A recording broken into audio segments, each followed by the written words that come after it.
Welcome back for another unboxing video. Today I'm very excited to open the box of New Cold War. New Cold War is a brand new game for 1 to 4 players that takes around 150 to 180 minutes. It's intended for ages 14 and up, and the weight of the game is 3.2 out of 5.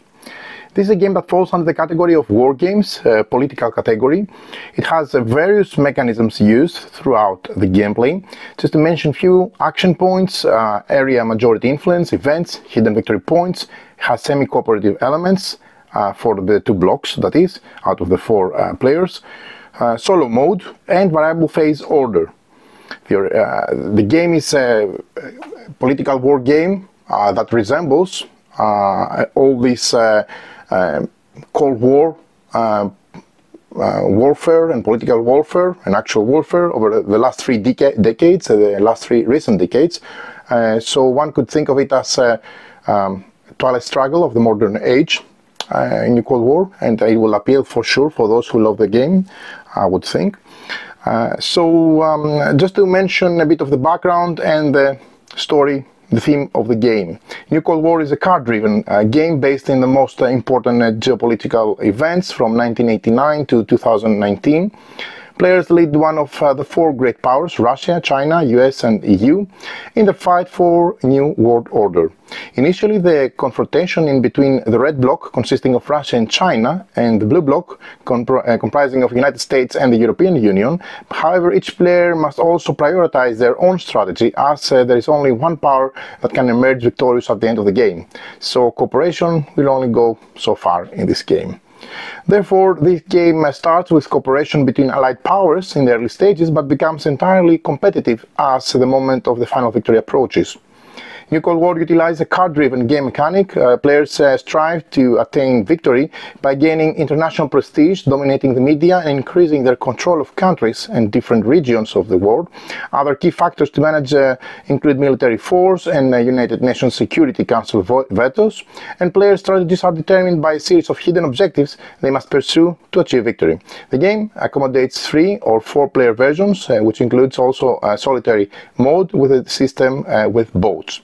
So let's crack the box open to see what's inside. Very excited about that. Twilight Struggle is a fantastic game, and I've only heard great things about this one, and not to mention the luxurious production, nice color palette, and also all the recent 3 decades of political personas, warfares, events will make this really appealing. So the game starts from the collapse of the Soviet Union all the way to 2019, where we had the COVID pandemic. So it will feel really close to most of the people who play the game. A word about complexity, which is categorized out of 4 out of 10, and solitary suitability 8 out of 10, and I will emphasize to that because I've heard great things about the solo as well, which is fantastic. So let's open the box. I really like the cover. It gives exactly this feeling of New Cold War atmosphere with a high-tech stealth aircraft. Okay, so what we find inside these 3 decks, I assuming they are separated by decade as well, or maybe not, but we have 3 decades, and each decade you play with a different deck of cards. You also have objectives, so maybe it's not 1-to-1. We have the markers, which we'll see in a sec. We have a very nice colorful rulebook, which consists of 24 pages of rules, which is not much for 4 players. There are some additional rules for 2 or 3 players, and then there is also the solo mode, plus a very nice tutorial with actual series on how to play the game. So it's a full rulebook, and I'm looking forward to read it. The main highlight, and I will take this out of the picture for the moment, of the game is the card-driven element, the modern era, I would say, and also the luxurious production. Look at this mounted board, which is huge. It's linen finish, great quality, and also has something which I really like, and maybe this is a personal taste, but just want to share with you. You know, in most of the political war games, where you have like the world map in the classical war map that we're used to. This looks more like an operation war room in my view, at least. Not that I have been in many, but this is what from movies and documentaries and comics, this is what I would expect as a war room map, you know, where you see from top perspective the different regions. You can see different regions like South America, you have Africa, you have Asia, you have Europe, Middle East, etc. They're color-coded, and you also have this central piece of focus, and I really like this instead of the classical map, I would say. Now, going back to the rest of the components, we have 4 player boards, one for each of the powers. The 2 powers are, as we said, China and Russia, which form the red block, or the east block, I should say, with their own linen finish cardboard player area, which has the information needed, the objectives, as a reminder, so it acts a very useful player board. Then you have one for the Russia, which is for the first part, let's say the ally in the Eastern Bloc, the red bloc. And then on the opposite side we have US and EU, which are the blue bloc, the Western Bloc, which are also allies at the beginning of the game. But don't forget that in this game you win on your own, so loyalties will shift at some point for the personal interest. Winning the game, of course. There is a punch board with some additional tokens. Okay, there are some tokens with some information here, which I'm going to go through later. Again, these are linen finish, so great quality. Just taking everything out of the punch board to show you, or to explore with you, that there is no issue with the punch board. Yeah, everything is nice. The board, the mounted board, is phenomenal. I like the matte colors, the color palette. I like the matte finish, which there is no glare. I like the thickness of the board. So this is exactly what I would have asked or expected, just to be more precise, on a game of this caliber for you know, Cold War. Right. That being said, I'm going to pour the tokens here. And before doing so, let me show you a bit the anatomy of the rulebook. There's a very nice index at the beginning. We have the introduction, we have the components of the game, we have the breakdown of the different parts of the board, the tracks, the regions, the different types of locations to control, which could be either regional, geopolitical, all the rest. For example, there are only 7, if I'm not mistaken: Brazil, Mexico, Japan are some of the locations which have geopolitical, and I think they are rewarding 3 victory points for controlling them. Then you have the regional, or these are the regional. The geopolitical ones are the ones in these circles, which award 2 victory points, and all the rest award 1 victory point. On top of my head now, I need to refresh. I started reading the rulebook already online, and then you have the anatomy of the card. Again, this is a card-driven war game. Here are the wooden markers. You have control markers for US, for Russia, for EU, and for China. Okay, and all different sorts of part-specific markers. You have the media track, which is in the middle here, and you have here the decades. There you go: first decade, second decade, and third decade. Piles for the events, and also the victory conditions. To win the game in this game, I'm going to focus on another separate video with how to play rule and my personal first impressions after I had a couple of sessions with the game.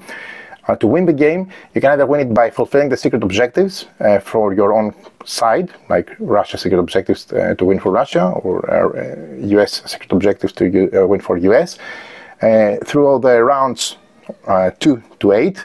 If none of that happens until the 8th round, then at the end of the 9th round we determine the winner by victory point system, which I really like, to be honest. Okay, so here are the rules. Okay, then you have rules for less, so up to 24 pages you have very easy not too many rules, nice illustration, so very much looking forward to read this one. From 24 onward, you have some special rules that apply only if you're playing a 2 or 3 players game. Yeah. Then you have, for example, the tutorial. You have the solo mode and you have the tutorial. So in the tutorial you have actual turns, how to use the game elements, how to play, and there is an annex of all the event cards at the end. So really, really well done, I would say. Right. Tokens or markers. I like the fact that these are not cardboard and they are wooden tokens. And just to show you maybe a few on the different sides, at least.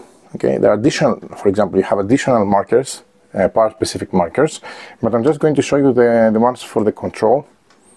Okay, just to give you a bit of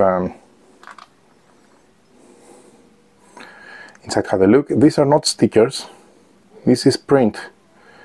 I like the fact that you have dark blue and lighter blue for the blue block, dark red and lighter red for the red block. So this really both differentiates both from the color of the flag, the actual flag, the color shade I should say, but also easily seeing that this is one side and this is the other side, at least for the most part of the game. Right, so also like the fact that these are wooden, feels nice. Easier to handle, easier to place on the locations, because you will be taking control of these different quite difficult for China to get Brazil under control, but you never know. But you're going to be taking control over the different regions, and this is really nice. Another thing I want to mention, which is very cool, is, for example, you have these countries which have, as you can see here, for example, Libya. It has a flag. That means it's closer to Russia. And for example, here you see that you need the effort, the difficulty to do operations in this is from 1 to 4. 1 means the low difficulty, easy to do operations, so more easy to gain control also. 4 being the most difficult one. So the different numbers here means that for the blue block, it's more difficult. They need to do 2. It's a 2-level operation. For the east block, either Russia or China, it's 1 level. Okay, of course, 4 being the being more difficult, I would say. Right. So next thing I want to show you are the different cards to conclude the unboxing, because I want to dive really into the rulebook, because I'm very much excited to play this game. I really liked and enjoyed the Twilight Struggle, even though I haven't played it as much as I would have liked, especially not recently. But I think that this game is going to, for my personal taste, displace it, because it's more recent, first of all. So it's world domination. And a more important factor for me, at least, I heard that it plays fantastic as a solo. Okay, so these are objective cards for EU, for Russia, for US, and for China. These are event cards, and they theoretically should be by decade. You see, this is first decade, and you can see it at the bottom, first decade, second decade, and third decade. Okay, so just placing them randomly here to make some space before come back to that. I want to take all the cards out of the deck before I start showing you a bit of the art or the photography or the anatomy. And these are also event cards. Yeah. Again, first decade.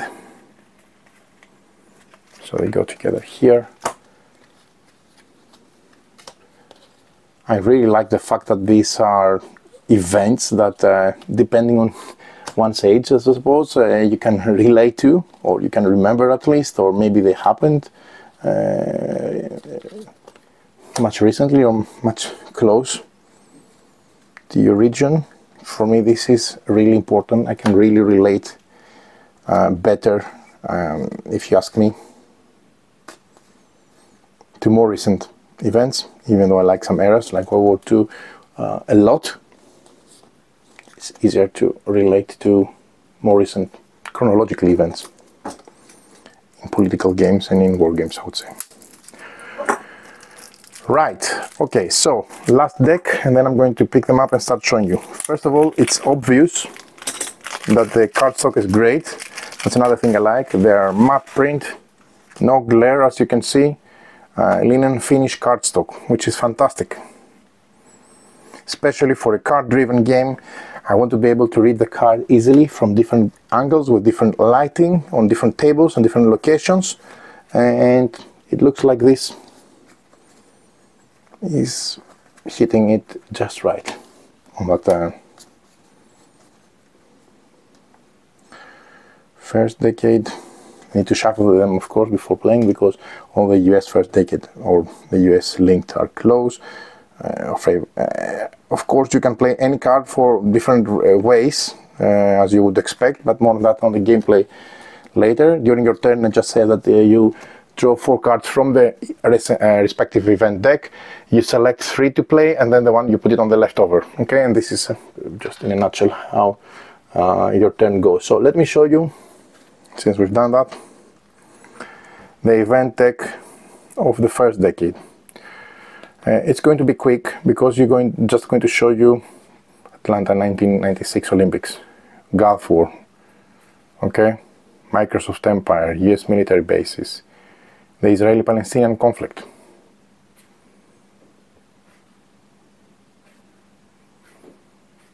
Okay.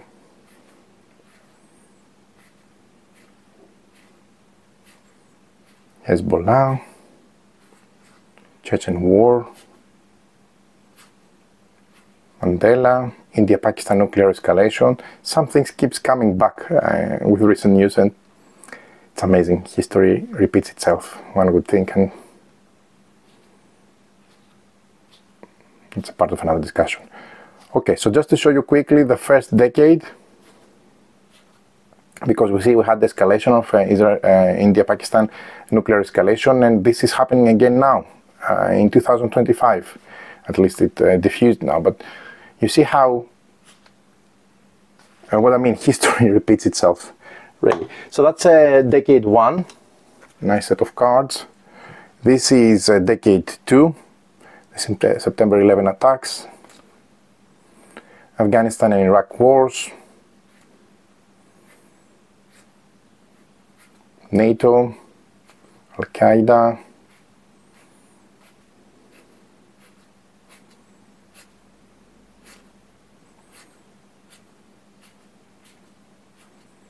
BRICS,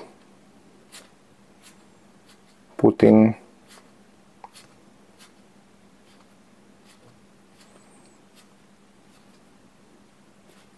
(2008) financial crisis, industrial relocation, Saudi Arabia preferred partner, Kosovo war, EU enlargement, Merkel,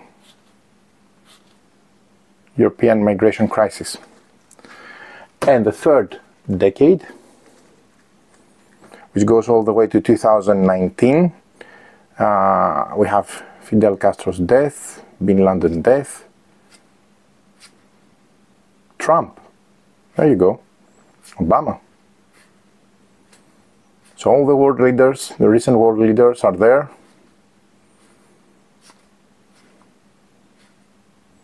Nord Stream, Syrian conflict,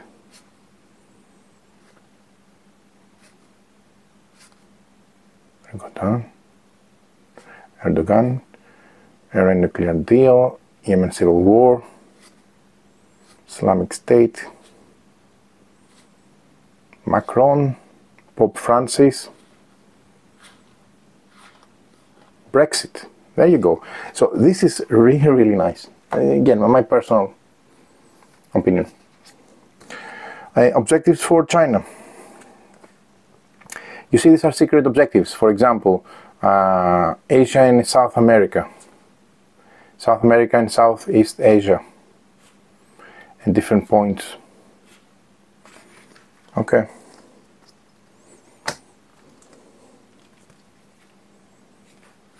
Asia, Middle East, control at least 11 of your orbit countries and have plus track above 2. Okay, nice.